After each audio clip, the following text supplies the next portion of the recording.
আকাশ ছোঁয়া উল্লাসে খেলা করছে এক মনে, যেন জরাজীর্ণ আদালতের সরু লম্বা বারান্দাটাই তার জন্য এক অখণ্ড উন্মুক্ত খেলার মাঠ।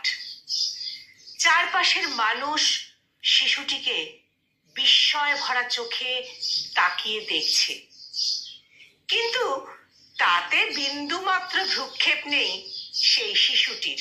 সে খেলে যাচ্ছে আপন মনে, মাঝে মাঝে মায়ের আঁচলে মুখ লুকোচ্ছে, আবার দৌড়ে বারান্দার অপর প্রান্তে গিয়ে উঠছে বাবার কোলে। কে এই শিশুটি? নাম তার মাসান আরদিত। বয়স সবে 4 বছর 3 মাস। শুভ্র ফুটফুটে মায়া ভরা চেহারায় দু চোখ জুড়ে শুধুই ছড়াছড়ি অগাধ চঞ্চলতার। মা বাবার বিচ্ছেদের সূত্র ধরে সে এসেছে আদালত প্রাঙ্গণে। আদালতে তার মা বাবা জানান মাসানকে তারা আর রাখতে চান না। কারণ হিসেবে মা জানালেন আর্থিক অসচ্ছলতাকে, আর বাবা জানালেন শিশুটিকে রাখার মতো কোনো পরিবেশ নেই তার কাছে। মা বাবার এমন বক্তব্যে বিস্মিত হয় আদালত, বিস্মিত হয় উপস্থিত সকলেই। এরপর আদালত প্রশ্ন রাখেন, বাবা মা না রাখলে ছোট্ট শিশুটির দায়িত্ব কে নেবে? বিষয়টি নিয়ে দুপক্ষের আইনজীবী দোষ দিলেন পরস্পরকে। শিশুটির মা গণমাধ্যমকে জানান বাচ্চাটিকে একবার দেখতেও আসে না তার বাবা, ভরণ পোষণও দিচ্ছে না। তাহলে এই অবস্থায় বাচ্চাটিকে আমি কিভাবে রাখবো? শিশুটির বাবা গণমাধ্যমে কোনো কথা বলতে চাইলেন না। গণমাধ্যম কর্মীরা এগিয়ে গেলে বাবা মুখ লুকালেন কাপড়ে। ছোট্ট দুরন্ত আরদিত এখনো বুঝতে শেখেনি বিবাহ বিচ্ছেদ, আদালত, উকিল। সে খেলে যাচ্ছে এক মনে, কিন্তু সে জানে না কি কারণে সে আদালতে এসেছে। সে জানে না তার ঝকঝকে সবুজ পৃথিবীটাকে ধীরে ধীরে গ্রাস করে ফেলছে এক নির্মম, নিষ্ঠুর, বিভৎস, ভয়াল অন্ধকার। সে শুধুই জানে এখনো সে আছে মা বাবার নিবিড় স্নেহতলে। শেষ পর্যন্ত কি হয়েছিল মাসান আরদিতের, যার সামনে পড়ে আছে বিস্তর এক জীবন, তা আমরা আজ আর কেউ জানি না। দিনান্তে রাত নেমে আসে এই শহরে, রাতের পর আবার আসে দিন। ক্ষিপ্র বেগে ধেয়ে চলা এই শহরে কার খবর কে রাখে? এই শহরের প্রতিদিনের কত মাসান আরদিতের ভিতরের এই মাসান আরদিত মিশে নীলীন হয়ে গেছে। আকাশকে ঢেকে রাখা অত্যুচ্চ ইমারতের পর ইমারত, দূষণ, যানজট, কালো ধোঁয়া, দুঃসহ শব্দে ঠাসা এই জনারণ্য শহরে কত কিছুই তো নেই মাসান আরদিতের। এক টুকরো উন্মুক্ত মাঠ নেই, যেন সে অনাবিল উল্লাসে আকাশকে স্পর্শ করতে পারে। মানুষে গিজগিজ করা আদালতের সংকীর্ণ অপ্রশস্ত বারান্দাটাকেই সে বানিয়েছিল তার একমাত্র খেলার মাঠ।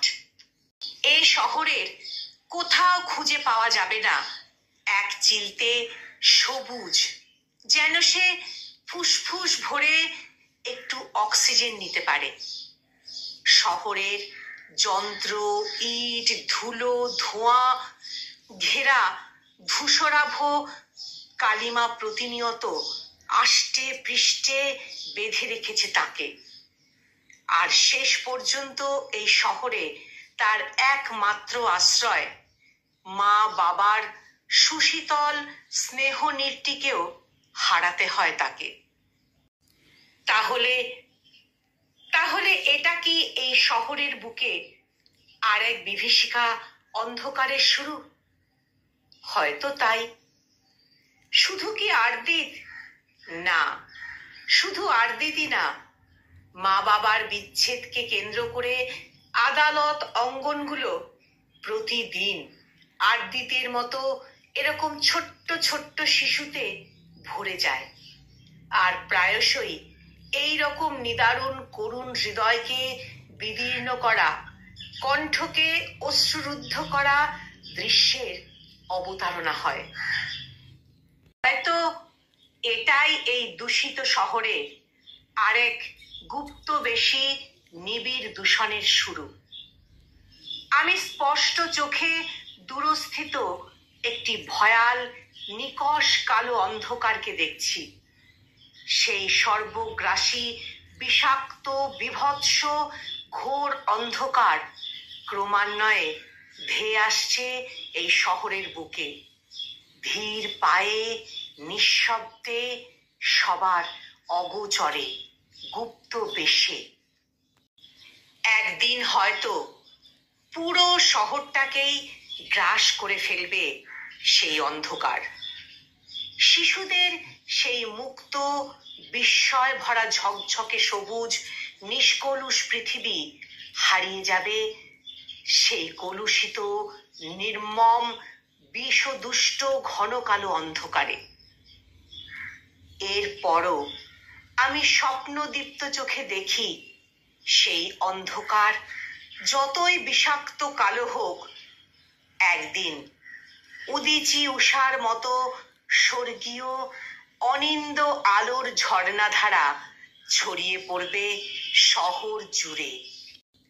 সেই মায়াবী দিব্য অনিন্দ আলোক ঝর্ণায় একদিন দূরীভূত হবে সেই কলুষিত বিষাক্ত অন্ধকার। সেই একদিন এই শহরের প্রতিটি পরিবার হবে পাখির নীড়ের মতো, অপার শান্তি ভরা, মায়া ভরা, স্নেহ সিক্ত, সুন্দর, ঠাস বুনানো।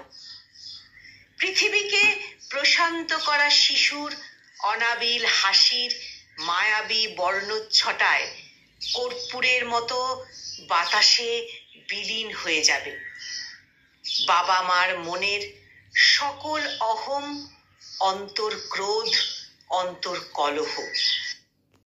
সেই একদিন বাবা মার উন্মত্ত অস্থির মমতাহীন হৃদয় শিশুর সেই স্বর্গীয় হাসির সুখ স্পর্শে সুবোধিত, প্রশমিত, প্রশান্ত, ধীর হবে।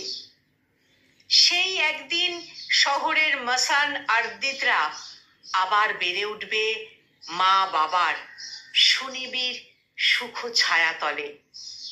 আর সেই একদিন শিশুদের সেই হারিয়ে যাওয়া উল্লাস মুখর অনাবিল ঝকঝকে স্নিগ্ধ সবুজ কোমল পৃথিবী আবার ফিরে আসবে এই শহরের বুকে। কলমে কবি আবু জাফর মোহাম্মদ ছালে, আর কণ্ঠ প্রয়াসে আমি নিবেদিতা।